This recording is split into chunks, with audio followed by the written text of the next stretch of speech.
नमस्कार, आदाब, बहुत बहुत स्वागत आप सभी का। आप देख रहे हैं खास कार्यक्रम नजर और नजरिया। मैं हूं आपके साथ बुशरा खानम फहद। आज का दिन बेहद महत्वपूर्ण था एसआईआर को लेकर और स्पेशल इंटेंसिव रिवीजन को लेकर, जिसको लेकर आज सुनवाई हुई। 2.5 घंटे के करीब ये सुनवाई चली और इस सुनवाई में जिस तरह से चुनाव आयोग की धज्जियां उड़ाई गई हैं, या मैं कहूं कि इस पूरे प्रोसेस की धज्जियां उड़ाई गई हैं, जिस तरह से ये किया जा रहा है उसकी जिस तरह से धज्जियां उड़ाई गई हैं, वो देखने लायक था। जिस तरह से जो सवाल जवाब किए गए और उसमें चुनाव आयोग पूरी तरीके से फंसता हुआ नजर आया। सवाल ये किया गया कि आखिर इतनी जल्दबाजी में ये क्यों किया जा रहा है। नवंबर में चुनाव है बिहार में, उससे पहले ही आखिर ये क्यों किया जा रहा है और इतना कम वक्त क्यों रखा गया है। फिर ये कहा गया कि जो आपने 11 डॉक्यूमेंट्स की जो आपने लिस्ट दी है, इसमें आधार कार्ड, राशन कार्ड और इसके साथ साथ जो एपिक नंबर है यानी कि वोटर आईडी कार्ड, इसको क्यों शामिल नहीं किया गया है। ये भी कहा गया कि जो आपने 11 डॉक्यूमेंट्स की लिस्ट जो आपने दी है, जज साहब ने कहा कि जो आपने दी है वो तो मेरे पास भी नहीं होंगे डॉक्यूमेंट्स। तो आप सोचिए कि दूर दराज के गांव के इलाके में रहने वाले लोगों के पास क्या इनमें से कोई डॉक्यूमेंट होगा। तो यही तमाम चीजें तो जो याचिका करता है उनकी तरफ से कही गई थी। उनकी तरफ से कहा गया था कि हमें ऑब्जेक्शन एसआईआर पर नहीं है। हालांकि उन्होंने ये कहा कि इससे पहले एसएसआर हुआ है, एसआईआर पहली बार किया जा रहा है, और ये भी उन्होंने कहा कि हमें उससे एतराज नहीं है, लेकिन इसका जो पूरा प्रोसेस है, जिस तरह से ये किया जा रहा है, नागरिकता का जो प्रूफ इसमें मांगा जा रहा है, जितने कम टाइम लिमिट में ये किया जा रहा है, हमें इस सब पर एतराज है। ये भी कहा गया कि एक भी अगर नागरिक अपने वोट देने के अधिकार से वंचित अगर वो रह जाता है, तो आप सोचिए कि लोकतंत्र के लिए ये इससे ज्यादा घातक बात कोई और नहीं हो सकती है। इसको सुप्रीम कोर्ट के जजेस की जो बेंच थी, 2 जजेस जो इसको सुन रहे थे, उन्होंने इसको माना भी। ये भी कहा गया कि भाई जो नागरिकता है उसको जांचने का अधिकार तो होम मिनिस्ट्री का है, गृह मंत्रालय का है। आप ऐसा क्यों करते हुए नजर आ रहे हैं। और फिर उसके बाद जब ऑर्डर दिया गया तो ऑर्डर में साफ तौर पर यह कहा गया कि इन 3 चीजों को, आधार, एपिक नंबर यानी कि वोटर आईडी और राशन कार्ड को आप शामिल करें। ये चुनाव आयोग से कहा गया और ये कहा गया कि आप एफिडेविट दाखिल करके 1 हफ्ते के अंदर आप ये बताएं कि आप इसको शामिल कर रहे हैं या नहीं कर रहे हैं, और अगर नहीं कर रहे हैं तो क्यों नहीं कर रहे हैं, इसका क्या आधार है कि आप आधार कार्ड को इसमें शामिल नहीं कर रहे हैं। राशन कार्ड और एपिक नंबर जैसे जो महत्वपूर्ण डॉक्यूमेंट्स हैं, जो लगभग तमाम लोगों के पास होते हैं, उसको आप क्यों नहीं शामिल कर रहे हैं। तो सीधे तौर पर जो मंशा है उसको लेकर सवाल यहाँ पर उठाया गया है। चुनाव आयोग की इस पूरे प्रोसेस की जो है वो धज्जियां उड़ाई गई हैं एक तरह से, और अब पूरी तरीके से चुनाव आयोग चौतरफा फंस गया है। क्योंकि देखिए, इसमें सबसे बड़ा पेच जो था वो पेच ही ये था कि एक तो आप जो टाइम लिमिट है, जो आप 11 आपने 1 महीने से भी कम का टाइम दिया है।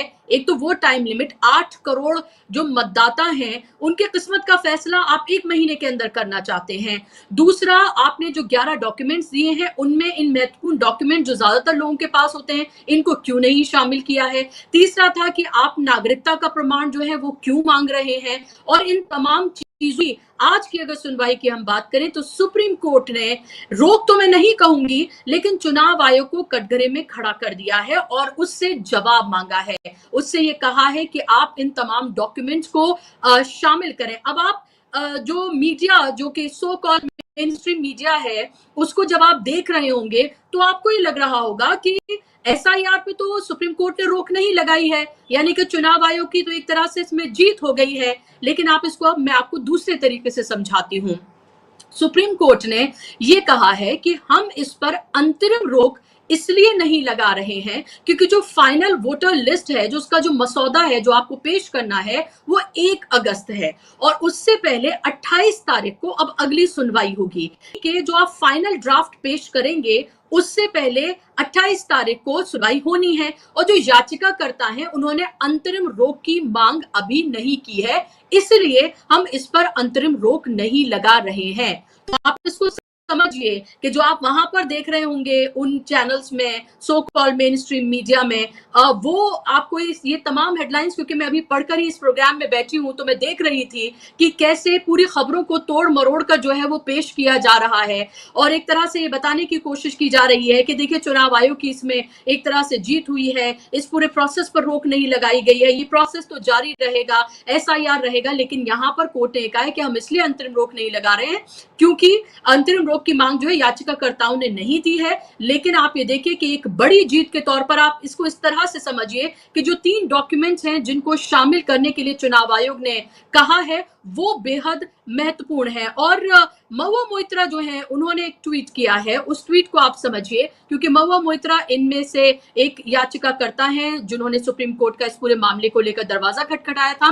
उन्होंने कहा है कि thank you supreme court for including Aadhaar, EPIC and ration card as valid documents for any voter roll revision. This will go a long way in preventing election commission motive of de-enfranchisement, यानी कि vote बंदी जो है नागरिकों की, उसको लेकर उन्होंने कहा है कि उनके मोटिव को इस पर एक तरह से रोक लगती है। सुप्रीम कोर्ट का शुक्रिया उन्होंने अदा किया है कि आपने इन तीनों चीजों को एक वैलिड डॉक्यूमेंट जो है उसके तौर पर वोटर रोल रिवीजन में आपने इसको शामिल किया है, करने के लिए कहा है, इसको लेकर थैंक यू कहा है महुआ मोइत्रा ने, यानी कि वो भी इसको एक जीत की तरह ही देख रही हैं। और आने वाली जो सुनवाई है 28 तारीख की, वो बेहद महत्वपूर्ण है, और एक हफ्ते के बाद जो ड्राफ्ट देना है इलेक्शन कमीशन को, वो भी बेहद महत्वपूर्ण है। तो इस पूरी प्रक्रिया को, आज जो सुनवाई हुई है, इस सब को कैसे देखा जाए? क्या एक बड़ी जीत है चुनाव आयोग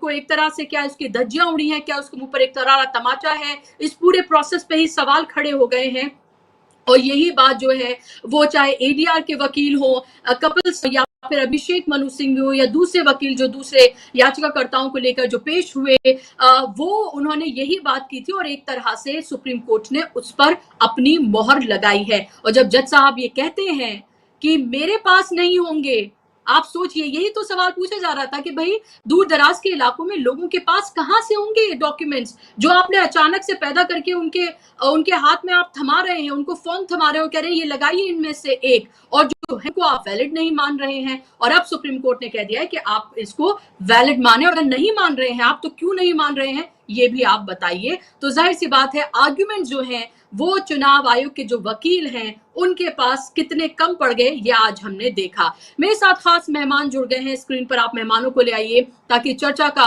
हम आगाज करें। 3 खास मेहमानों को आते हैं। मेरे साथ यूसुफ अंसारी साहब है, सीनियर जर्नलिस्ट हैं और बिहार से उनका ताल्लुक है। बहुत बहुत इस्तकबाल आपका यूसुफ साहब। मेरे साथ सिद्धार्थ शर्मा जी हैं, उनका भी बिहार से ताल्लुक है, पॉलिटिकल एनालिस्ट हैं। सिद्धार्थ जी, आपका भी बहुत स्वागत कार्यक्रम। साथ सोशल पॉलिटिकल एक्टिविस्ट, किसान नेता डॉक्टर सुनील लंबी मेरे साथ जुड़ गए हैं। डॉक्टर सुनील, आपका भी बहुत स्वागत कार्यक्रम में। शुरुआत में सिद्धार्थ जी आपसे करना चाहूंगी, आज जो कुछ सुप्रीम कोर्ट में हुआ है आप उसको कैसे देख रहे हैं? कि जो इस पूरा जो प्रोसेस था, आपको नहीं लग रहा कि उस पर ही एक तरह से रोक लगा दी है?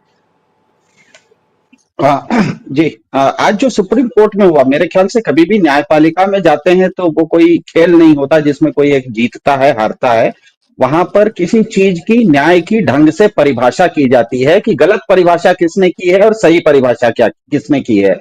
इसको इस रूप में देखना कि कौन जीता कौन हारा, ये क्रिकेट मैच नहीं होता है। यहाँ पे होता है कि गलत परिभाषा और सही परिभाषा क्या होती है। दूसरी बात यह कि आज जो भी बेंच बैठा हुआ था सुप्रीम कोर्ट का, हमें मेरे ख्याल से डीबी लाइव के दर्शकों को ध्यान में रखना चाहिए कि 26 मई से 13 जुलाई तक इस साल भारत का जो सुप्रीम कोर्ट है वो गर्मी की छुट्टी में रहता है। तो जब गर्मी की छुट्टी में रहता है तो केवल एक वेकेशन बेंच बैठता है, और वो वेकेशन बेंच इतवार को भी बैठता है क्योंकि कोई एक बहुत महत्वपूर्ण मुद्दा हो सकता है। इसीलिए जो वेकेशन बेंच है वो मुद्दे को सुनता तो है, लेकिन वो कोशिश करता है कि किसी तरह का उसको निर्णय नहीं देना पड़े। वो चीजों को देखता है कि कितनी जल्दी है, कितनी अर्जेंसी है, कितनी इमरजेंसी है, वो देख के उस चीज को सुनवाई करता है। लेकिन वो क्योंकि वेकेशन बेंच होता है, वो छुट्टियों में बैठा हुआ होता है, इसीलिए वो विषय को सुनता तो है लेकिन वही अंतिम निर्णय नहीं देता। इसीलिए 13 जुलाई के बाद इसको अगला डेट दिया गया है 28 जुलाई का। इसका मतलब ये है कि फुल बेंच जिस समय गर्मी की छुट्टी खत्म होगी उस समय ये शुरू होगा। सबसे आश्चर्यजनक बात जो आपने बताई नहीं, लेकिन मैं बताता हूं। आज ना सुप्रीम कोर्ट में चुनाव आयोग ने एक बहुत अजीब दलील दी। आ, जो कागज हमें उठते बैठते किसी को भी पूछा जाता है, यहां तक कि मर जाए तो स्मशान में भी जाके पूछ लेता है, वो आधार निराधार है। आधार को निराधार है करके बता दिया चुनाव आयोग ने। लेकिन चुनाव आयोग ने यही बात भाजपा की सदस्यता पर नहीं कही। मतलब आधार तो निराधार है, पर अगर आपकी भाजपा की सदस्यता है तो वो अपार है।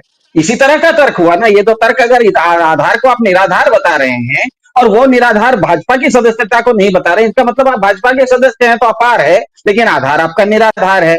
देखिए, होता यह है कि हमारे घर के बाहर हम अपनी प्राइवेसी को, अपनी गोपनीयता, अपनी निजता को रखने के लिए घर के बाहर दरबान भी लगाते हैं, गेट भी लगाते हैं, दरवाजा भी लगाते हैं, ताला भी लगा के रखते हैं, क्योंकि हम लोगों को घर के अंदर आने से ज्यादा घर से बाहर रखना पसंद करते हैं, जो कि सही होता है। लेकिन जिस दिन मेरे घर में शादी होगी तो उस दिन ना तो दरबान होगा, ना तो गेट होगा, ना तो दरवाजा दरवाजा होगा, ना तो ताला होगा। ये सब हम हटा लेते हैं, क्योंकि उस दिन हम लोगों को शामिल करना चाहते हैं, हम लोगों को बाहर नहीं करना चाहते हैं। चुनाव एक ऐसा उत्सव है जिसमें लोगों को बाहर नहीं रखना होता है, लोगों को शामिल करना होता है। इसीलिए आप पोलिंग बूथ पर जाइए, वहां न ताला होता है, न दरबान होता है, न गेट होता है, न दरवाजा होता है। तो बिहार में भाजपा सरकार के दबाव में केंचुआ जो कर रहा था, वो लोगों को शामिल करने के बदले शामिल करने की प्रक्रिया नहीं थी, बाहर करने की प्रक्रिया थी। इसीलिए सुप्रीम कोर्ट ने आज उसे शामिल करने वाले कागज, जैसे आधार, जैसे राशन, जैसे चुनाव का एपिक जो चुनाव परिचय पत्र होता है, ये सब आप शामिल कीजिए, ऐसा मानने पर एक तरह से विवश कर दिया है। दूसरी बात दूसरी बात ये चीज ये होती है कि किसी जो चीज है ही नहीं ना, उसको साबित करना थोड़ा मुश्किल हो जाता है। जैसे बुशरा जी को, आपको जापानी नहीं आती है, आप साबित कीजिए। आप कैसे साबित करेंगे? जो आती ही नहीं है वो साबित करना मुश्किल होता है। लेकिन मैं आपको साबित कर सकता हूं जापानी में कोई प्रश्न पूछ के कि देखिए आपको तो जापानी आती नहीं है। तो आप ध्यान में रखना होता है कि आप भारत के आप किसी बाहर के देश के घुसपैठिया नहीं है, ऐसा साबित नागरिक कैसे करेगा? वो तो भारतीय है, उसको आप कह रहे हो कि आप घुसपैठिया नहीं हो, ऐसे साबित कर दो। वो कैसे साबित करेगा? साबित करने के लिए सवाल आपको करने पड़ेंगे, आपको तथ्य दिखाने पड़ेंगे कि आप भारत के नागरिक नहीं है। चुनाव आयोग हो या भारत सरकार हो, वो किसी भी नागरिक को साबित कर दे कि वो भारत का नागरिक नहीं है। इसका एक मैं उदाहरण देता हूं। 2008 में बंबई बम हमला हुआ था, उसमें एक पाकिस्तानी टेररिस्ट पकड़ा गया था, अजमल कसब। उसको जब फांसी चढ़ानी थी ना, तो भारत की सरकार को यह साबित करना था कि वो भारत का नागरिक नहीं है, वो पाकिस्तान का नागरिक है। तो कोर्ट में भारत सरकार ने साबित किया कि वो आदमी भारत का नागरिक नहीं है। उसका काम कुछ नहीं है, आपको साबित करना है।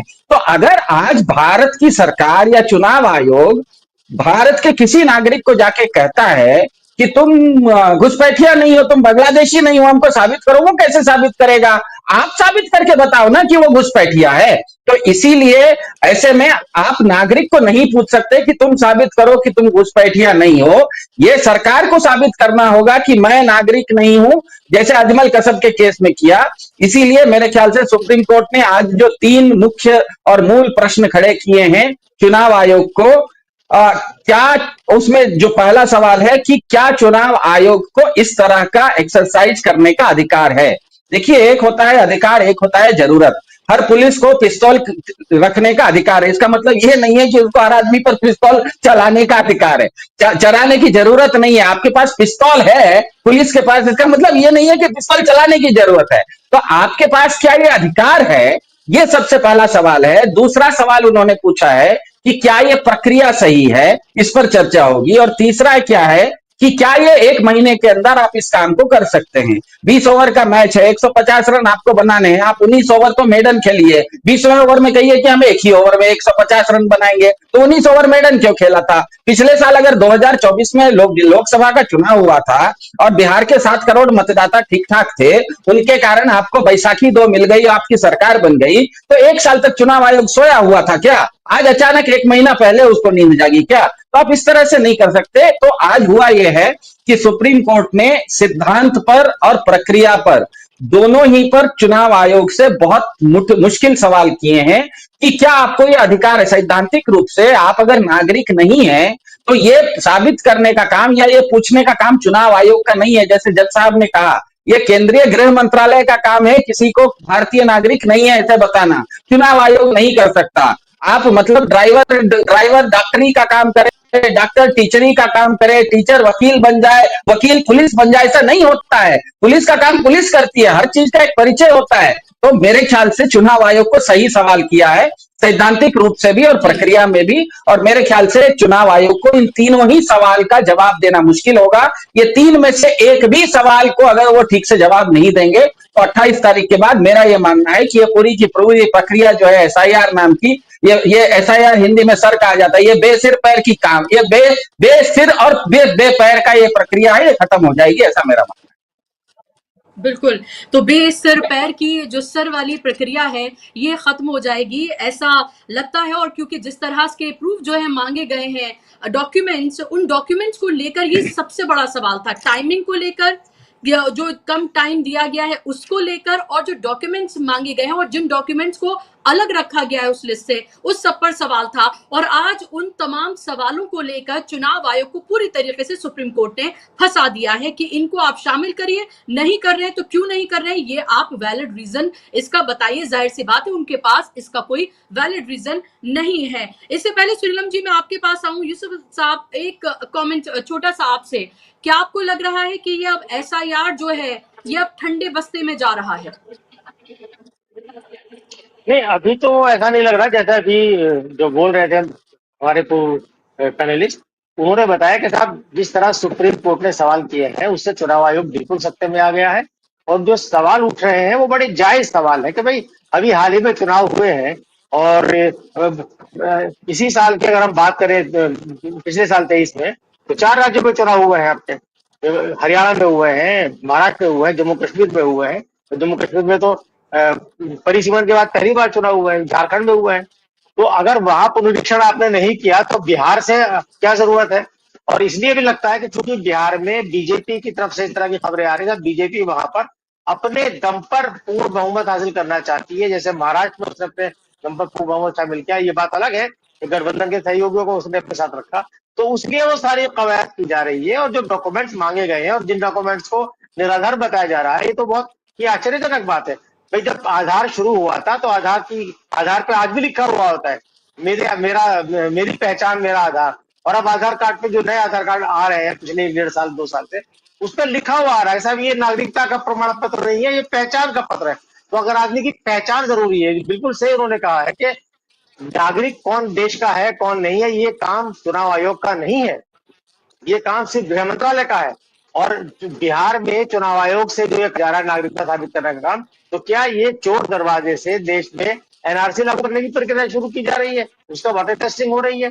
तो कई तरह के सवाल उठ रहे हैं। और बिल्कुल सही सुप्रीम कोर्ट ने कहा कि जब आधार को सब जगह आपको आधार चाहिए, रेलवे टिकट से लेकर फ्लाइट की बुकिंग तक आपको आधार, आधार की आपकी पहचान आधार अगर है, तो उसके बाद कौन नागरिक हो कौन, उसके लिए आप अलग से कवायद कीजिए ना, कौन उसके लिए रोक रहा है आपको।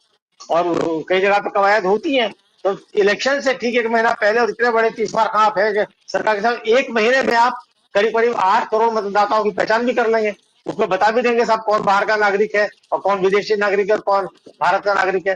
तो ये कुल मिलाकर के राजनीति से प्रेरित एक्सरसाइज है, इस पर रोक लगनी ही चाहिए। जैसा कि अभी बहुत विस्तार से समझाया हमारे पूर्व पैनलिस्ट ने कि भाई वेकेशन बेंच में है और 28 तारीख को जब सुनवाई होगी तो उसमें इस पर रोक लगाई जा सकती है। इस तरह की उम्मीद उन लोगों को है जिन्होंने इसके खिलाफ पीआईएल दाखिल की है। और हमें भी लगता है कि ये एक फालतू की एक्सरसाइज है और ये लोगों को परेशान करने वाली एक्सरसाइज है।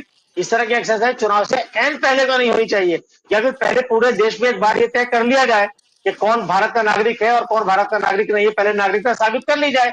उसके बाद पूरे देश में चुनावी प्रक्रिया को रोक दिया जाए 1 2 साल के लिए। सरकार दिखाए हिम्मत कि पहले तय करेंगे हम 140 करोड़ लोगों में से कितने भारत के नागरिक है और कितने भारत के नागरिक नहीं है। जो भारत के नागरिक नहीं है और जिस देश के वो नागरिक है उन्हें उनको भेज दिया जाए, बाकी जो बचे उनसे फिर चुनाव कराया जाए। तो संविधान तो पूरे देश में एक तरह से लागू होता है ना। तो जम्मू कश्मीर का विशेष अधिकार छिन गया है, जहां पे संविधान वहां की विधानसभा में पास करने के बाद प्रोविजन लागू होते थे। तो अगर पूरे देश में एक संविधान है तो एक प्रक्रिया पूरे देश में लागू करें, अकेले बिहार में क्यों लागू आप कर रहे हैं। ये सवाल तो उठते हैं ना। अगले अगले साल 5 राज्यों में चुनाव है, मई में है, तो वहां भी आप लागू कर दीजिए सब। सर नाम की जो प्रक्रिया है ये वहां क्यों नहीं लागू करी आपने। तो ये इस तरह के सवाल उठ रहे हैं, बिल्कुल जायज सवाल है। और नागरिकता का सवाल एकदम अलग सवाल है। सरकार अगर चोर रास्ते से एनआरसी लागू करना चाहती है तो एक अलग बात है, क्योंकि सरकार की तो आदत है चोर रास्ते से सारे काम करने की। बिल्कुल, बिल्कुल आप सही कह रहे हैं। और चोर दरवाजे से एनआरसी आप लागू करना चाहते हैं, यही सवाल जो है वो पूछा गया है। और उसमें ज़ाहिर-सी बात है कि पहले जब एनआरसी जब लाया गया था और फिर उसके बाद वो ठंडे बस्ते में गया, तो एक लड़ाई जो है शाहीन बाग के थ्रू मुसलमानों ने लड़ी थी। वो सड़कों पर आए थे, लेकिन और तब भी ये कहा जाता था कि देखिए आपको ये लग रहा होगा कि भले ही सिर्फ़ मुसलमानों के लिए, लेकिन नंबर सबका आना है। और अब आप ये देखिए कि जो एससी, एसटी वर्ग है, पिछड़ा अति पिछड़ा है, ओबीसीज हैं, जो गरीब हैं, जो मुसलमान हैं, उन सबकी ही आइडेंटिटी पे तो ये सवाल खड़ा कर दिया गया है। वोट देने की प्रक्रिया जो कि ईजिएस्ट होनी चाहिए, उसी को सबसे मुश्किल बनाया जा रहा है। पिछले जो चुनाव आयुक्त थे, लगता था कि देखिए क्या कर रहे हैं ये। अब जो नए आए हैं उनके सामने लग रहा है कि पुराने वाले तो शायद कोई महात्मा थे। बिल्कुल इसी तरह की जो है जो चीजें सामने निकल कर आ रही है वो साफ तौर पर दिख रही है। डॉक्टर सुनीलम, आपकी पहली प्रतिक्रिया, क्या आपको लग रहा है कि ये मोमेंट्री सही अभी की जीत है और 28 तारीख को जो बेस तैयार किया गया है, जो चुनाव आयोग से जो सवाल पूछे गए हैं, उसका जवाब उनके लिए देना बहुत मुश्किल होगा? क्योंकि आज भी जो सवाल उनसे पूछे जा रहे थे, वो जिस तरह से जवाब दे रहे थे, वो अपने ही सवालों में फंस रहे थे। जी बुशरा जी, शुक्रिया। असल में कल जिस तरीके का जो बिहार बंद था और जो तीनों बड़े नेताओं ने या वहां जो है महागठबंधन ने जो सवाल उठाए थे, वही सवाल वकीलों ने अपने कानूनी भाषा के अंदर सुप्रीम कोर्ट के अंदर रखने का काम किया। मुख्य बात तो मंशा की है, मुख्य बात नियत की है। नियत इलेक्शन कमीशन की एकदम साफ है कि जो अपोजिशन का वोटर है, जो कि दलित है, अति पिछड़ा है, जो माइनॉरिटी का है, गरीब है, उसको न्यूनतम वोट करने दो, अधिकतम उसका वोट काट दो। ये उसकी मंशा थी। लेकिन अब जो तीनों बातों को, डॉक्यूमेंट्स को इंक्लूड करने की बात कह दी है, तो वो उसका कंटेंट तो खत्म ही कर दिया उन्होंने। ये मुख्य बात इसके अंदर ये है कि भाई मतलब ठीक है, उन्होंने एक तरीके से कहा जाए तो भाषा के अंदर मतलब जो बात अभी कही गई थी कि कोई हार और जीत की बात नहीं है, तो कोई नहीं जीता, कोई नहीं हारा। लेकिन जो है असल में ये हार तो चुनाव आयोग की हो गई जब ये तीनों डॉक्यूमेंट आ गए। क्योंकि जो बात हो रही थी कि अगर बाहर जो है 1.5 करोड़ जो है बिहार के लोग जो हैं वो नौकरियां करते हैं, बिहार के समय बड़े पैमाने पर आ जाते हैं, 10 दिन पहले, 15 दिन पहले, 7 दिन पहले वहां पर जाके वोट डालते हैं क्योंकि वहीं के वो वोटर हैं। तो ये सब लोगों के पास तो ये तीनों चीजें हैं। तो जो अब मतलब जो ये मकसद था चुनाव आयोग का, बहुत बड़े पैमाने पर वोटर्स को एक्सक्लूड करने का, मुझे लगता है कि उसके ऊपर तो सुप्रीम कोर्ट ने रोक लगाने का काम किया। लेकिन क्योंकि उस आदेश के ऊपर रोक लगाई है, तो ये नहीं कहा जा सकता कि भाई बड़ी जीत हो गई और जो है हार गए दूसरे लोग। ये वाली बात एकदम, लेकिन उसकी से कहते हैं कि आत्मा निकालने शरीर, तो एक मतलब क्या कहा जाए, कौशल है सुप्रीम कोर्ट का। और आजकल जो जस्टिस है मतलब लोगों का एक कौशल है कि सरकार को भी नाराज नहीं करना चाहते हैं और जो है जस्टिस जो है दिया गया ये भी बताना चाहते हैं। तो ये तीनों डॉक्यूमेंट जो हैं ये बहुत ही इंपॉर्टेंट है। और बात ये है कि सुप्रीम कोर्ट का जो फैसला होता है वो कोई अकेले इसके लिए तो होता नहीं है ना। सुप्रीम कोर्ट का जो फैसला पूरे देश के लिए होता है, और पूरे देश के लिए जब होता है तो फिर अब जो ये करते रहे हैं और तमाम सारे चुनाव के अंदर इस तरीके की शिकायतें आती हैं, क्योंकि हम लोग ग्राउंड के ऊपर रहते हैं। तो ये जो 11 डॉक्यूमेंट हैं जिसके बारे में कहा जाता है कुछ भी एक लेके चले जाइए और आप वोट कर लीजिए, हमने तमाम सारी जगहों पर ये देखा है कि इन डॉक्यूमेंट को कई बार मतलब सिपाही वहां से जो पहले खड़े रहते हैं वो बूथ के पास तक ही नहीं आने देता। वो कहता नहीं ये नहीं, ये वाला डॉक्यूमेंट नहीं चलेगा। तो अब जब सुप्रीम कोर्ट का एक आदेश जब हो गया है तो मुझे लगता है कि इसका बहुत फार रीचिंग इफेक्ट पड़ेगा और इससे जो धांधली थी कहीं ना कहीं पर उसको रोकने में जो है मदद मिलेगी। क्योंकि अभी वाली बात तो साफ हो गई कि भाई जिन लोगों के पास आधार कार्ड है, जिन लोगों के पास में जो है राशन कार्ड है या इलेक्शन वाला कार्ड है, इलेक्शन आईडी कार्ड जो है, अगर उनको अब रोका जाएगा तो फिर ये वाली बात तो जिसे कहते हैं जग जाहिर हो जाएगी कि इनको रोका गया, ये वाली बात तो प्रमाणित हो जाएगी कि इनको रोका गया। लेकिन अभी तो बात ये है कि जो निर्देश जो दिया गया है, अभी तो रिप्लाई का समय है और जो है इसमें 28 तारीख को जो कुछ होगा, लेकिन मुझको लगता नहीं है ये बात कि इसको जो पुनरीक्षण का काम है इसको कोई सरकार रोकने वाली है, मतलब जो सुप्रीम कोर्ट इसके ऊपर रोक लगाने वाला है वो ऐसे ही गुडी गुडी प्ले करते रहेंगे। और मोटे तौर पर और क्या आपकी शिकायतें हैं वो आप बताइए।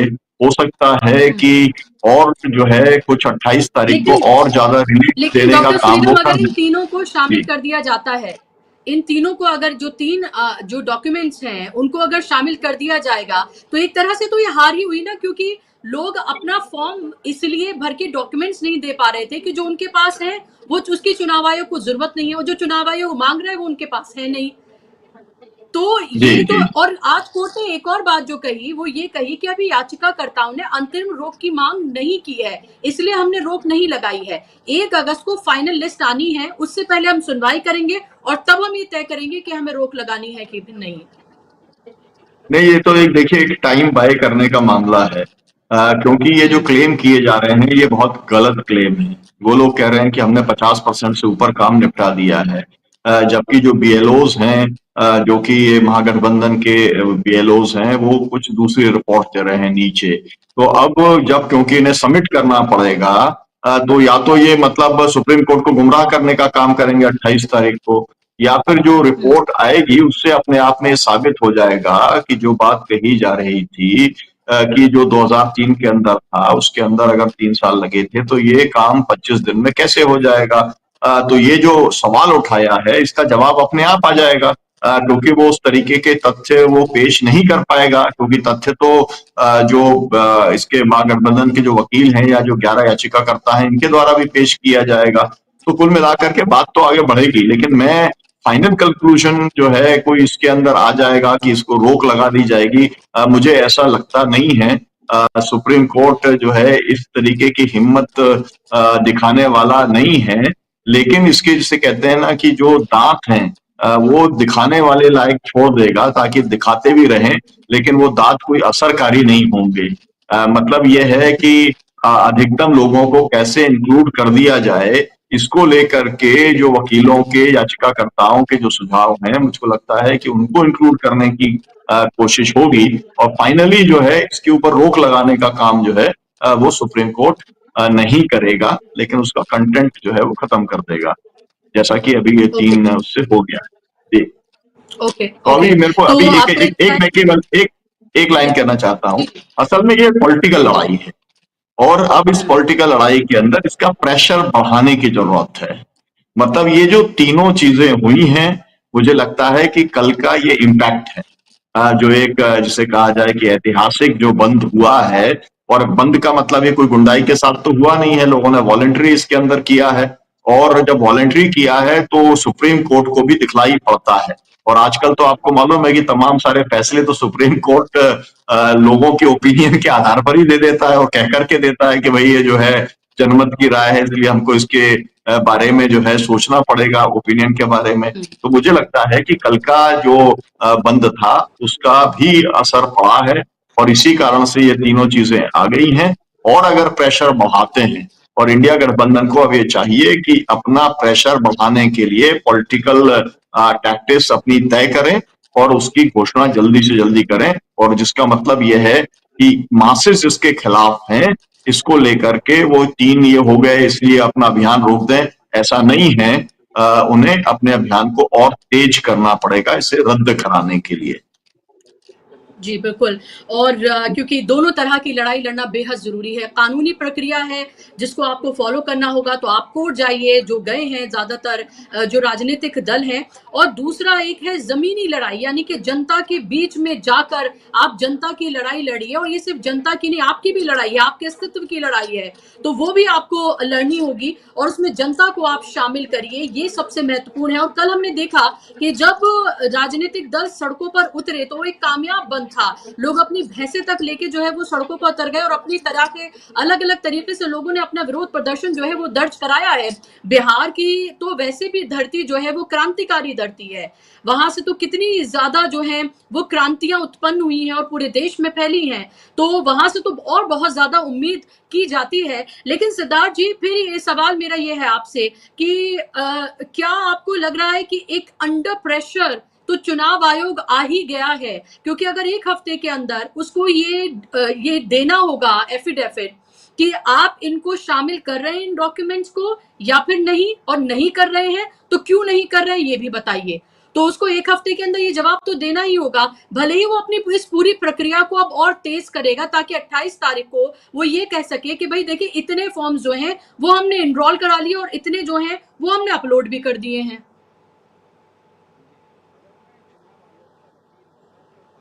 आवाज खोलिए सिद्धार्थ जी की। जी, बाकी दो पर तो मुझे कोई दिक्कत नहीं होती। मैं, हो सकता है, जैसे मैंने कह दिया ना, आज मैंने कह दिया कि आधार को मैं निराधार मानता हूं, तो हो सकता है चुनाव आयोग अगले बार कह दे कि आधार से हमें कोई लेना देना नहीं है और राशन कार्ड से भी हमें लेना देना नहीं है। लेकिन जो चुनाव परिचय पत्र, जो ईपिक है, वो तो चुनाव आयोग ने ही लोगों को दिया है। तो जो चुनाव आयोग ने खुद लोगों को दिया है, चुनाव आयोग कैसे कहेगा कि मैंने नहीं दिया है? वो गलत है। तो मेरे ख्याल से ये यहाँ पर जाके फंसने वाला है, इन लोगों का पेंच वहां पर फंसेगा, क्योंकि खुद दिया हुआ चीज को आप नहीं कह सकते ना कि आप गलत हैं। दूसरी बात, इसमें जिस तरह से सुनीलम जी ने कहा कि राजनीतिक दल अपने ढंग से दबाव बनाएंगे, लेकिन जनता के नाते हमें कुछ चीजों के बारे में स्पष्ट हो जाना चाहिए कि नागरिकता को अब मेरी नागरिकता नागरिक को साबित करने की कोई जरूरत नहीं होती। मैं भारत का नागरिक हूं ऐसे साबित करने के लिए मुझे कोई किसी कागज की जरूरत नहीं है। नागरिक भारत में पैदा होते ही भारत का नागरिक बन जाता है। अब अगर किसी को आपत्ति है तो उसका काम है, सरकार का काम है, किसी को आपत्ति है तो वो तथ्य सामने लाए और कहे कि मैं यहाँ का नागरिक नहीं हूं। आप नागरिक को नहीं पूछ सकते कि तुम यहाँ के नागरिक हो, ऐसा बताओ। नागरिक वहां का नागरिक नहीं है, ये बताने का काम सरकार का काम होता है। इसीलिए मेरे ख्याल से आज जज साहब ने बहुत अच्छे से उस चीज को समझा दिया कि ये जो आप कर रहे हो ये तो चुनाव आयोग के कार्यक्षेत्र के बाहर की चीज है, ये तो उनके जुरिस्डिक्शन से बाहर है। कोई नागरिक है या नहीं, किसी की नागरिकता रद्द करना चुनाव आयोग का तो काम नहीं है, होम मिनिस्ट्री का काम है। दूसरी बात, एक बहुत रोचक बात, दिलचस्प बात जज साहब ने कही कि आप ये जो 11 कागज मांग रहे हैं, ये कागज तो मेरे पास भी नहीं है। तो असल में जज साहब ये कह रहे थे और गंभीरता से वो कह रहे थे, जिस चीज को हमें समझना चाहिए कि एक होती है प्रक्रिया और दूसरी होती है उस प्रक्रिया से निकलने वाला पदार्थ। चाय अपने आप में प्रोडक्ट है, लेकिन चाय बनने से पहले चाय बनने का एक प्रोसेस होता है। आप प्रक्रिया पर अगर सवाल उठाएंगे तो आप कभी कभी पदार्थ को आप सही ठहरा देते हैं अनजाने में। जहर बनाने के तरीके को आप अगर कहेंगे कि गलत है तो अगली बार वो सही तरीके से और ज्यादा घातक जहर बनाएगा। जहर बनाने की तुमको जरूरत क्या है, यही सवाल आप अगर पूछोगे कि जहर बनाने की जरूरत क्या है, तो उसका जवाब देना थोड़ा मुश्किल हो जाता है। तो मेरे ख्याल से इसमें एक प्रक्रिया है, प्रक्रिया पर सवाल कम करना चाहिए। क्यों जरूरी है भैया? अगर पिछले साल यही 7 करोड़ लोग नागरिक क्या कहते हैं बिहार में वोट देके वो सही साबित हो गए थे, तो इस साल वो उनमें से 2 करोड़ या 3 करोड़ या 50 लाख कितने भी लोग गलत कैसे साबित हो जाएंगे? तो इसमें प्रक्रिया से ज्यादा पदार्थ का सवाल है। जो मुख्य सवाल है, सबसे पहला सवाल, इसीलिए सुप्रीम कोर्ट ने भी बहुत अच्छा से फ्रेम किया है। उसने ये पूछा है कि क्या चुनाव आयोग को ये करने का अधिकार है, whether they have the power to do this exercise. मतलब स्पष्ट है कि क्या कहीं चुनाव आयोग अपने कार्य क्षेत्र से बाहर जाके तो यह काम नहीं कर रहा है, क्योंकि यह संविधान बिल्कुल स्पष्ट है कि किसी नागरिक को अपनी नागरिकता साबित करने के लिए कुछ करना नहीं होता है। मैं अगर यहाँ का नागरिक नहीं हूं तो सरकार साबित करे कि मैं नागरिक नहीं हूं, जैसे अजमल कसब के केस में साबित कर दिया कि वो पाकिस्तानी नागरिक है। तो आप सरकार को ना साबित करना। यहाँ पर ऐड कर रही थी मैं जी कि जज साहब ने पूछा कि आधार कार्ड नागरिकता के लिए नहीं हो सकता है, ये आपका काम नहीं, गृह मंत्रालय का काम है। चुनाव आयोग ने कहा कि हमें समय दें, अभी प्रक्रिया चल रही है, पता नहीं कि कितने लोग बाहर होंगे। कपिल सिब्बल ने फिर कहा कि संविधान के आर्टिकल 10 और 11 में लिखा है कि सिटीजन बनने के लिए 3 कैटेगरी है। चुनाव आयोग कहता है कि हर व्यक्ति जो 18 साल और भारत का नागरिक है वो वोटर बन सकता है। तो फिर चुनाव आयोग कैसे पूछ सकता है कि अगर आप ये फॉर्म नहीं भरेंगे तो आप वोटर नहीं बन पाएंगे या वोट आप नहीं कर पाएंगे। ये हैरानी की बात है कि जो 11 दस्तावेज उसके आधार पर मतदाता सूची में नाम जोड़ने की बात कही गई है वो बहुत कम लोगों के पास है। यानी कि पूरा आप ये देखिए कि एक तरह का आधार जो है वो यहाँ पर कपिल सिब्बल ने रख दिया है कि 18 साल के अगर आप हैं, भारत के नागरिक हैं, तो आप वोटर बन सकते हैं। तो ये चुनाव आयोग कैसे पूछ रहा है कि आप ये फॉर्म नहीं भरेंगे तो आप वोटर नहीं बन पाएंगे। तो ये जो जिस तरह के तर्क जो है उसमें दिए गए हैं सिद्धार्थ जी, लग रहा है कि चुनाव आयोग इसमें फंसा तो है आज, इसीलिए थोड़ा आए बाय शाए भी करता हुआ कोर्ट में नजर आया और कहा कि हमें और वक्त की जरूरत है। देखिए, कोई भी नागरिक दो ही स्थिति में वो वोटर नहीं रहता है, या तो वो मर जाए और चुनाव आयोग के पास उसका डेथ सर्टिफिकेट मिल जाए कि ये आदमी अब जिंदा नहीं है, तब उसका नाम वोटर लिस्ट से कटता है, या तो वो आदमी खुद चुनाव आयोग में एक फॉर्म होता है, शायद वो फॉर्म 6 या 7 होता है, वो चुनाव आयोग मतलब में दे दे कि मैं अपना मेरा रिहाइश पहले यहाँ था, मैं अब दूसरे जगह का नागरिक बन रहा हूं, इसीलिए मैं अपना वोटर कार्ड सरेंडर कर रहा हूं। तो कोई भी आदमी का नाम वोटर लिस्ट से तभी कटता है जब या वो आदमी मर जाता है या खुद वो एप्लीकेशन खुद ही अर्जी डालता है। कोई तीसरा एंटिटी, कोई तीसरी इकाई आके आपकी नागरिकता या आपका वोटर कार्ड रद्द नहीं कर सकती। इसीलिए मेरे ख्याल से आपके डीबी लाइव कार्यक्रम में शायद 1-2 दिन पहले सुप्रीम कोर्ट के एक बहुत वरिष्ठ वकील थे, शायद प्राचा जी थे, उन्होंने बहुत अच्छा कहा कि कोई भी आके चुनाव आयोग अगर किसी बिहार की जनता को, नागरिक को पूछे भी इस तरह का कागज तो देने की जरूरत नहीं है, उनको नमस्कार करके भगा दीजिए कि ये सवाल आप पूछ ही नहीं सकते। क्योंकि जब आप कोई कागज अगर दे देंगे उनको, तब वो चुनाव आयोग कहेगा कि देखो तुमने ये जो कागज, तुमने अर्जी डाल दी, इसीलिए इस अर्जी में गलतियां हैं, इसीलिए तुम्हारा वोटर कार्ड कैंसिल होगा। तो मेरे ख्याल से सुप्रीम कोर्ट ने आज बहुत अच्छा जो निर्णय लिया है, आधार अपनी जगह पर है, अपना राशन कार्ड अपनी जगह पर है। चुनाव आयोग के वकील के नाते मैं अगली सुनवाई में ये कह सकता हूं कि आधार तो मैंने नहीं दिया था, राशन कार्ड मैंने नहीं दिया था, उससे मुझे कोई लेना देना नहीं है, वो मैं मान्य नहीं करूंगा। लेकिन जो वोटर कार्ड ऑलरेडी चुनाव आयोग ने दे दिया है, वो चुनाव आयोग खुद नहीं कह सकता ना कि मेरे वोटर कार्ड जो 2024 में जिसको दिया था मैंने, आज वो वोटर कार्ड में एक्सेप्ट नहीं करूंगा। तो वो तो आप नहीं कह सकते ना, शादी होने के बाद आप अपनी पत्नी को मेरी पत्नी नहीं है नहीं कह सकते ना, तो हो गई है तो हो गई है, तो आप मना नहीं कर सकते हैं मेरे ख्याल से। इसीलिए सुप्रीम कोर्ट ने और ये बात सही है कि जिस तरह से सुनीलम जी ने कहा कि जुडिशियरी और न्यायपालिका भी चाहती है कि अनावश्यक टकराव व्यवस्था के साथ न हो, इसीलिए वो क्या कहते हैं, देहरी पर दीपक वाला काम करती है, थोड़ा बहुत उजियारा इधर भी रहता है, थोड़ा बहुत अंधियारा उधर भी रहता है।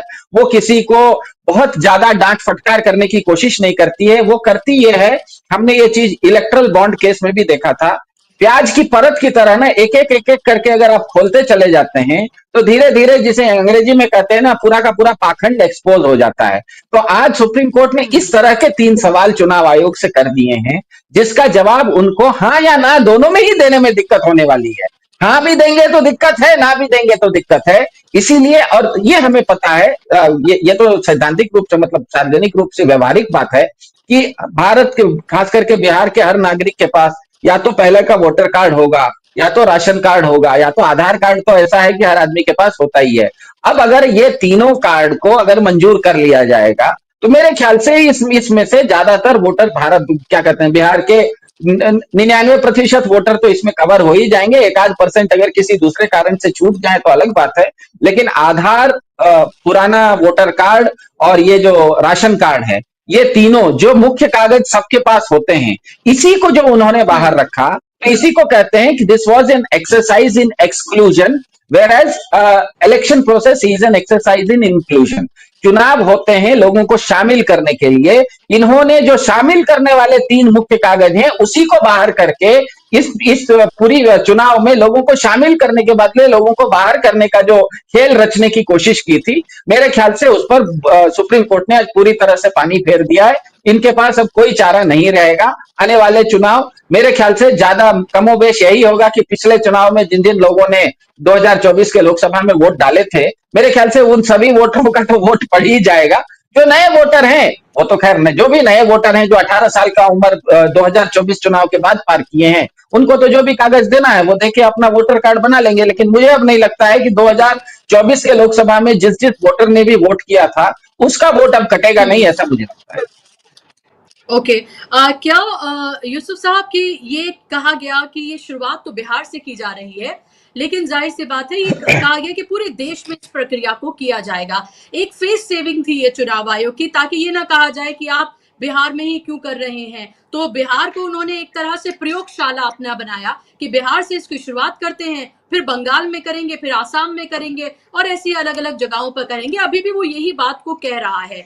क्या आपको लग रहा है कि ये एक्सपेरिमेंट ही उसका फेल हो गया? और जिस तरह से बहुत ज्यादा एग्रेसिव इस बार हमने विपक्ष देखने के लिए हमें मिला है कि वो सड़कों पे भी उतरा, प्रेस कॉन्फ्रेंस भी, कानूनी दरवाजा भी, क्योंकि उसके लिए भी अस्तित्व की लड़ाई है और उनको पता है कि बिहार में अगर एनडीए को वो हरा देंगे तो केंद्र में भी बहुत सारी चीजें जो हैं वो बदलने जा रही हैं। इसलिए बिहार बेहद महत्वपूर्ण हो जाता है। यही वजह है कि जो फ्लोटिंग वोटर्स थे हरियाणा और महाराष्ट्र के, शायद बीजेपी को लगा उससे भी काम नहीं चल रहा है, तो अब ये नया फॉर्मूला, ये बिहार फॉर्मूला जो है वो सामने लाया गया है। लेकिन अब लग रहा है कि क्योंकि ये उस तरह से कॉन्स्टिट्यूशनली ये खरा नहीं उतर रहा है, तो जाहिर सी बात है ये प्रयोग तो फेल हो गया। क्या आपको लग रहा है बिहार की जनता एक साई ऑफ रिलीफ लेगी अब? ये प्रयोग फेल हो गया है। जब तक कि यह प्रक्रिया रुक नहीं जाती है या इस पर पूरी तरह से फैसला नहीं आ जाता सुप्रीम कोर्ट का, तब तक इसे फेल मानना थोड़ा जल्दबाजी होगी और खुद को खुशफहमी में मुब्तला करने जैसा होगा। ये बहुत गंभीर मसला है। जैसा आपने भी बताया कि चुनाव आयोग ने कहा है कि सब जगह होगी, तो मैंने भी बात पहले कही थी कि भाई सिर्फ बिहार क्यों, और अगर चुनाव आयोग को बिहार में ये करना था तो उसके साथ एक दो स्टेट में और कर देता कि जहां थोड़ा टाइम मिल जाता। भाई अगले साल तो 5 बड़े राज्यों में चुनाव है, केरल में है, तमिलनाडु में है, पश्चिम बंगाल में है, त्रिपुरा में है, पुडुचेरी में है, तो वहां भी शुरू कर देता ये, तो उतना बवाल शायद नहीं मचता। दूसरी बात यह है कि जो सबसे महत्वपूर्ण बात यह है कि नागरिकता चेक करने का अधिकार चुनाव आयोग को है ही नहीं, तो वो किस हैसियत से वो नागरिकता चेक करता है? बुनियादी सवाल तो ये है। तो सिद्धार्थ जी ने बहुत बारीकी के साथ दोनों बार में अपनी बात को समझाया है कि ये काम चुनाव आयोग को नहीं है, काम तो गृह मंत्रालय को करना चाहिए। मैंने पहले भी जैसा कहा कि भाई एनआरसी को पिछले दरवाजे से, चोर दरवाजे से लागू करने की ये कोशिश है। और बिहार क्योंकि पॉलिटिकली बहुत महत्वपूर्ण राज्य है इस वक्त, सत्ताधारी पार्टियों के लिए भी और विपक्ष के लिए भी, और आर पार की लड़ाई यहाँ पर होगी। पिछले 3 चुनाव में जहां गड़बड़ी की आशंका लगी, खासकर 2 चुनाव में, महाराष्ट्र में और हरियाणा में, जो 40 लाख वोटरों का जो मसला है, उसमें ये बात भी सामने आई। और ये बात ये तो मतलब 40 लाख इतने बड़े पैमाने पर तो ये आज की बात हो रही है, लेकिन मैं तो आपको 25-30 साल पुरानी बात बता रहा हूँ। छोटे लेवल पे आरएसएस संगठित रूप से ये काम करता है कि किसी कॉन्स्टिट्यूएंसी की डेमोग्राफी कैसे चेंज होती है, उसके कुछ ट्रेंड लोग होते हैं जो चुनाव में, ऐसे चुनाव में जहां पर हार जीत का मार्जिन बहुत कम होता है, वहां वो पूरे के पूरे वोटर चेंज करा देते हैं। जैसे दिल्ली में एक डेटा सामने आया कि साहब जो एमपी एमएलए हैं खासकर बीजेपी के, तो उनके घरों से बहुत सारे वोट बनाए गए हैं। एक बात ये भी सामने आ रही है, तो 40 लाख वोट हैं, पहले वो हरियाणा में उन्होंने वोट डाला, उसके बाद हरियाणा से कैंसिल करा के उन्होंने महाराष्ट्र में अपना वोट बनवा लिया, और अब शायद वही उन्हीं में से बहुत सारे लोग बिहार में भी अपना वोट बनवा लें।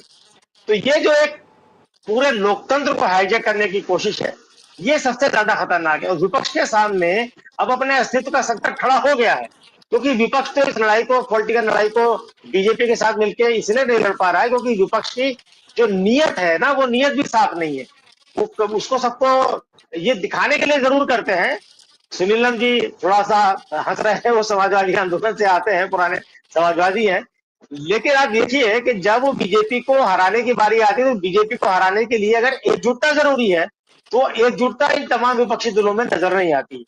इंडिया गठबंधन ने 2000, मैं मानता हूं, मैं बीजेपी के, कांग्रेस के कई बड़े नेताओं से बात भी हुई थी कि 2024 का लोकसभा चुनाव इंडिया गठबंधन के लिए एक सत्ता में आने की गोल्डन अपॉर्चुनिटी थी, जो कि इंडिया गठबंधन के नेताओं ने, खासकर कांग्रेस ने, उस अपॉर्चुनिटी को गंवा दिया पूरी तरह से।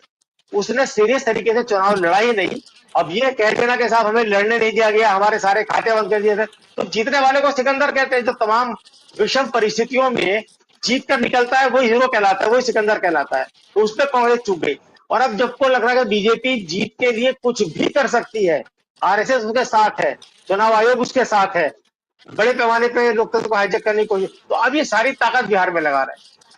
तो जो आपने बात कही कि साहब ये पूरी कवायद फेल हो गई या नहीं हो जाएगी, इसका पता तो देखिए 28 तारीख को जो दोबारा सुबह सुप्रीम कोर्ट में होने वाली है उसके बाद ही चलेगा। लेकिन हाँ, अहम सवाल ये है कि आज सुप्रीम कोर्ट ने जिन तीन दस्तावेज को वैलिड मानने को कहा है, चुनाव आयोग को निर्देश दिया कि साहब इनको वैलिड माना जाए।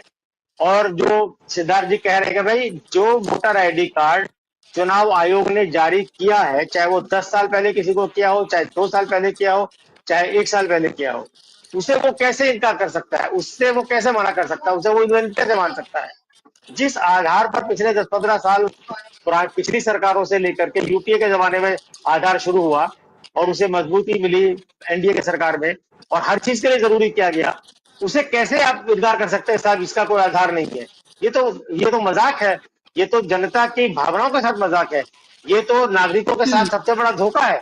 एक तरफ आप उसका पूरा डेटा कलेक्ट कर रहे हो कि हर चीज के लिए मोबाइल का सिम लेने, बिजली का कनेक्शन, सबके लिए आधार जरूरी कर दिया। और जब तक कि वो जो 12 या 13 पहचान पत्र चुनाव आयोग की लिस्ट में शामिल है, अगर आपके पास वोटर आईडी कार्ड नहीं भी है तो ये पहचान और आपका नाम वोटर लिस्ट में है, तो वोटर लिस्ट में अगर आपका नाम है तो और आपके पास वोटर आईडी कार्ड नहीं है, किसी वजह से आपका खो गया है या कहीं या बना ही नहीं है, तो आप आधार कार्ड दिखा करके या मनरेगा का जो जॉब कार्ड होता है वो दिखा करके, या जहां आप काम करते किसी सरकारी नौकरी में उसका आइडेंटिटी कार्ड आपके पास है, या और 12 की लिस्ट दी गई जिसमें राशन कार्ड भी शामिल है, जिसपे फोटो के साथ उनके साथ, अब आप अचानक उसे कैसे कर सकते हैं। ये तो वही बात है साहब, क्रिकेट मैच शुरू होने वाला है और मैच शुरू होने से 5 मिनट पहले आप बता दीजिए कि साहब गेम के रूल चेंज हो गए हैं, अब आपको ये करना पड़ेगा, बॉल अगर बाउंड्री से बाहर जाएगी तो छक्का नहीं देगा, 5 रन बनाएंगे। तो ये तो एक शौक देने वाली बात है जनता को। तो मुझे लगता है कि अभी लड़ाई बाकी है और इस पुष्पभूमि में रहने की फिलहाल जरूरत नहीं है कि साहब चुनाव आयोग की या बीजेपी के मंसूबों में पानी फिर गया है। तो इतने चालाक लोग हैं, इनकी एक योजना फेल होगी तो दूसरी ले आएंगे, इनके पास तो ए से लेकर जेड तक के प्लान होते हैं। आप सही कह रहे हैं कि किसी भी तरीके से कम नहीं आंका जा सकता है, क्योंकि हरियाणा की हम बात करें, हरियाणा का चुनाव, फिर उसके बाद महाराष्ट्र का चुनाव हमने देखा, और आप देखिए कि हर चुनाव दर चुनाव जिस तरह की धांधलियां हुई हैं उसके सबूत पेश किए गए हैं, बाकायदा तौर पर प्रेस कॉन्फ्रेंसेस की गई हैं। राहुल गांधी ने लेख लिखा था, प्रेस कॉन्फ्रेंस की थी, बार बार वो महाराष्ट्र की बात करते हैं। कल भी जब वो पटना में थे तब भी वहां पर वो महाराष्ट्र की बात कर रहे थे और उन्होंने कहा था कि आरएसएस और बीजेपी की तरह काम करना बंद करे चुनाव आयोग। तेजस्वी यादव ने कहा था कि ये तो मोदी चुनाव आयोग हो गया है। ये भी आप ये देखें कि लोकतंत्र के लिए कितनी शर्मनाक ये बात है कि चुनाव आयोग के लिए शायद इतिहास में पहली बार होगा कि लोग सड़कों पर उतरकर प्रोटेस्ट करें, किसी पार्टी के खिलाफ नहीं बल्कि चुनाव आयोग के खिलाफ प्रोटेस्ट कर रहे हैं। पॉलिटिकल पार्टियां उतरी हुई हैं और वो उसको बीजेपी का पिट्ठू कह रही हैं, वो आरएसएस और बीजेपी का उसे बी पार्टी कह रही हैं। वो कह रही हैं कि अपने ही आप क्यों नहीं अपने दफ्तर को वहां बीजेपी के दफ्तर में आप शिफ्ट कर देते हैं, और उसके बाद आप ये देखें कि चुनाव आयोग पर किसी तरह का कोई फर्क नहीं पड़ता है। वो आज भी जब वो कोर्ट में पेश हुए तो कह रहे थे एडीआर उनके लिए कि देखिए लेख लिखकर लोगों को भटकाते हैं, तो फिर एक तरह से कोर्ट को डांटना पड़ा उनको कि ये किस तरह के तर्क आप ये दे रहे हैं, तर्कों की आप अपनी बात करिए। और आप मीडिया को देख लीजिए, राहुल गांधी की या फिर तेजस्वी यादव की बातों को न रखे, कल से चला रहे कि कन्हैया को नहीं चढ़ने दिया गया, पप्पू यादव को धक्का दे दिया गया, ये सारी खबरें चलाई जा रही है ताकि जो मेन खबर है उससे दबाया जा सके। लेकिन अब आपको क्या जरूरत लग रही है डॉक्टर सुनीलम कि लगभग 4 करोड़ मतदाता हैं जिनकी किस्मत का फैसला अब क्या कोर्ट के थ्रू होगा, वही आखिरी रास्ता आपको लगता है, या आपको लगता है कि सड़कों से भी बदलाव हो सकता है? किसान आंदोलन के दौरान हमने देखा सरकार तो ये झुकती है, वापस लेती है, और मैं सरकार इसलिए कह रही हूँ क्योंकि विपक्ष कह रहा है कि चुनाव आयोग और सरकार अलग अलग नहीं है, एक ही थाली के चट्टे बट्टे हैं, ये एक साथ मिलकर काम कर रहे हैं और काम इसलिए करें कि कैसे बीजेपी सत्ता पर काबिज रहे। ये पुष्पा जी, असल में किसान आंदोलन ने तो 3 किसान विरोधी कानूनों को रद्द कराया। सरकार जो है उन 3 कानूनों को 3 in 1 करके एक राष्ट्रीय कृषि बाजार नीति लेकर के आ गई, जो अभी उसने अब राज्यों के ऊपर डाल दिया है। वही काम यहाँ पर भी हो रहा है कि CA/NRC वाला जनता की ताकत के चलते बड़े बड़े जो शाहीन बाग लगे उससे घबरा करके उसमें सरकार आगे नहीं बढ़ी। लेकिन अब इस तरीके से जो बात अभी कही गई कि चोर दरवाजे से, अब उसे लागू करने की कोशिश हो रही है। तो ये जो उनकी कोशिश है उसको तो सुप्रीम कोर्ट ने एकदम जिसे कहते हैं जोरदार फटकार लगाई दी कि भाई आप अपना काम करो चुनाव कराने का, आप कहाँ गृह मंत्रालय के चक्कर में पड़ रहे हो कि कौन नागरिक है या नहीं है। तो मतलब ये जो कोशिश थी उस कोशिश के ऊपर तो हथौड़ा चला दिया सुप्रीम कोर्ट ने एक जबरदस्त तरीके से। और उन्होंने बहुत सारे बेसिक सवाल, मतलब 28 तारीख को जो जवाब देना है वो इस बात का देना है कि अभी मतलब इस कि जब आपको 2-3 महीने के अंदर चुनाव होने हैं तब क्या आप मतदाता सूची में आप संशोधन कर सकते हो? जो प्रक्रिया आपने अपनाई है वो आपको अपनाने का अधिकार है क्या? वोटर रिवीजन जो है वो कब किया जा सकता है और यह तय करने का अधिकार कब है? जो 3-4 क्वेश्चन उन्होंने बना करके जो देने का काम किया है, मुझे लगता है कि उन्होंने एक चुनाव आयोग को फंसा दिया है। और एक जो लोग इस लड़ाई को लड़ रहे थे उनको एक बहुत बड़ा रिलीफ मिला है। अब ईश्वर अंसारी साहब जो कह रहे थे कि एकजुटता का सवाल, वो एकजुटता का सवाल कल तो एकजुटता दिखलाई पड़ी है। और इसके पहले भी अब तक 8 मीटिंग्स हो गई हैं महागठबंधन की, और उसके अंदर कॉमन मिनिमम प्रोग्राम बनाने की भी बात हो गई है, शीट शेयरिंग की भी बात हो गई है। तो हम ये मान करके चलते हैं कि बेटर सेंस विल प्रिवेल, हम एक मान के चलते हैं कि जो है एकजुट होकर के ही ये चुनाव लड़ा जाएगा। और ये वाली बात भी समझ में आ रही है कि जिस तरीके से मतलब अब सिकंदर तो मैं नहीं मानता कि आप अगर चोरी कर लो, डकैती कर लो वोटों की और फिर हो जाए कि हम सिकंदर हो गए, तो सिकंदर तो चुनाव आयोग ने आपको बना दिया है ना। इसी बिहार के अंदर 5 साल पहले जब चुनाव हुआ था तब भी चुनाव आयोग ने ही जो मैनिपुलेशन किया था सरकारी मशीनरी के माध्यम से, जिस तरीके से 12-15 सीटों के ऊपर, उसी के चलते जो है उन्होंने किया था। तो ये सिकंदर वाला मतलब ये है कि ये तो सीधे सीधे चोरी डकैती का मामला है। अब इसलिए हम तो उस दृष्टि से नहीं देख सकते कि जो जीत गया वो सिकंदर, क्योंकि लोग जो एकदम स्पष्ट तौर पर देख रहे हैं कि ये लोकतंत्र की हत्या हो रही है, संविधान की ये पूरी हत्या हो रही है। तो अभी सुप्रीम कोर्ट के अंदर है। तो जो आपने सवाल किया कि जो लगभग 7 करोड़ 90 लाख जो वोटर है उसके अंदर से 4 करोड़ का क्या होगा, मुझको लगता है कि ये तीनों बातों को उनको मानना ही पड़ेगा। और तीनों बातों को जब मानेंगे तो फिर उसके बाद में बहुत कम वोटर ऐसा रह जाएंगे। मुझे लगता है कि इसके अंदर 95% से ज्यादा वोटर जो है वो कवर हो जाएगा। ये तीनों जो क्राइटेरिया उन्होंने देने का काम किया है। और असली जो बात है वो 28 तारीख को सामने आएगी, क्योंकि तब ये बताना पड़ेगा उन्हें कि जो है हमने कहाँ तक का काम पूरा कर लिया है। क्योंकि अखबार में देना एक अलग बात है, प्रेस कॉन्फ्रेंस करना अलग बात है। हालांकि जो रिकॉर्ड है जो मतलब सेंट्रल गवर्नमेंट का, वो सुप्रीम कोर्ट को भी गुमराह करने के अंदर वो कभी पीछे रहते नहीं है। तो चुनाव आयोग भी गुमराह करने की कोशिश कर सकता है, लेकिन बहुत बड़ा एक फहरिस्त है ऐसे वकीलों की जो महागठबंधन की तरफ से यहाँ पर इस केस को लड़ रहे हैं, या 11 याचिकर्ता हैं, वो भी बहुत इमिनेंट सिटीजन्स हैं। तो हम ये मान करके चलते हैं कि बहुत ज्यादा गुमराह करने की जो प्रयास होगा वो सफल नहीं होगा। और इसमें कोई एक तरफा निर्णय तो देने की स्थिति के अंदर सुप्रीम कोर्ट बिल्कुल भी है ही नहीं, क्योंकि उसे मालूम है ये बात एक बहुत महत्व की बात है कि देश में पहली बार चुनाव आयोग जो है उस चुनाव आयोग लोग सौतों पर। देखिए गड़बड़ी बिहार में भी हुई थी, यूपी में भी हुई थी, जनरल इलेक्शन में भी हुई, सबसे ज्यादा गड़बड़ी हरियाणा और महाराष्ट्र में हुई। लेकिन जनता उस तरीके से सड़क पर नहीं उतरी थी जैसी अब उतर गई है। तो इस बात को भी जो है वो देखना पड़ेगा। इसको इग्नोर नहीं कर सकता चुनाव आयोग, इसको सेंट्रल गवर्नमेंट भी इग्नोर नहीं कर सकती। और जो लोग सरकार चला रहे हैं दिल्ली के अंदर और पटना के अंदर, उनको भी मालूम है कि जनता जब इस तरीके से जब कहते हैं ना कि अपने के ऊपर आ गई, आर पार के ऊपर आ गई, तो अगर वो ज्यादा छेड़खानी करेंगे और चुनाव होगा तो फिर ऐसा थोड़ी है कि जो है आपको मालूम है कि उस समय तो इंदिरा गांधी ने तो पूरा ऑपोजिशन था, लाखों लोग जेल में पड़े थे 19 महीने, फिर भी जनता खड़ी हो गई तो उसने सफाया कर दिया था। तो ये भी बात इतना तो क्लैरिटी इनके दिमाग में होगी ही कि आप एक स्टेज तक जाकर के अगर जनता को आप छेड़ने का काम करोगे तो ये वही बिहार है, ये वही जो है जेपी आंदोलन की भूमि है, या ये वही है जहां पर चंपारण का सत्याग्रह हुआ, या वहां पर जो है सबसे पहले नीलों को जो भगाया गया।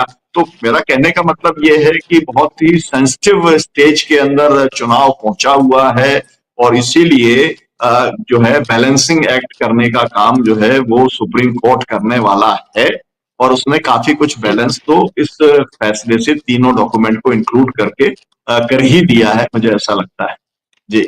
बिल्कुल। और जो एक जिस चीज को लेकर सबसे ज्यादा सवाल उठ रहे थे कि ये 11 डॉक्यूमेंट से में से एक भी जो है वो लोगों के पास नहीं होगा, उसी को लेकर सबसे बड़ा सवाल खड़ा कर दिया। और दूसरा जो नागरिकता की बात कही गई थी, और लगातार जो मैं एक्सपर्ट से बात कर रही थी, लीगल एक्सपर्ट से बात कर रही थी, उन सबका भी ये कहना था कि ये अधिकार ही नहीं है, ये इलीगल और अनकॉन्स्टिट्यूशनल है, तो ये कैसे कर सकता है चुनाव आयोग जिसका उसे अधिकार ही नहीं है। और वही बात आज सुप्रीम कोर्ट में भी कही गई है। तो जाहिर सी बात है इन चीजों पर तो नहीं टिकने वाला है चुनाव आयोग। अब कोई तिगड़म लेकर वो 28 तारीख को वहां पर आए, ये देखना होगा। लेकिन लग रहा है मोटे मोटे तौर पर कि अभी ये जो चीजें जिसको लेकर सबसे ज्यादा एक तरह का हाहाकार मचा हुआ था, उस पर हम कह सकते हैं कि अभी एक तरह से विराम जरूर लगा है। और जो एफिडेविट देंगे उसमें भी बहुत सारी चीजें क्लियर होने जा रही हैं। बहुत शुक्रिया आप तीनों मेहमानों का, यूसुफ साहब आपका, सिद्धार्थ जी आपका और सुनीलम जी आपका, कार्यक्रम का हिस्सा बनने के लिए, समय देने के लिए बहुत बहुत धन्यवाद। शुक्रिया आप तमाम दर्शकों का भी कार्यक्रम का हिस्सा बनने के लिए।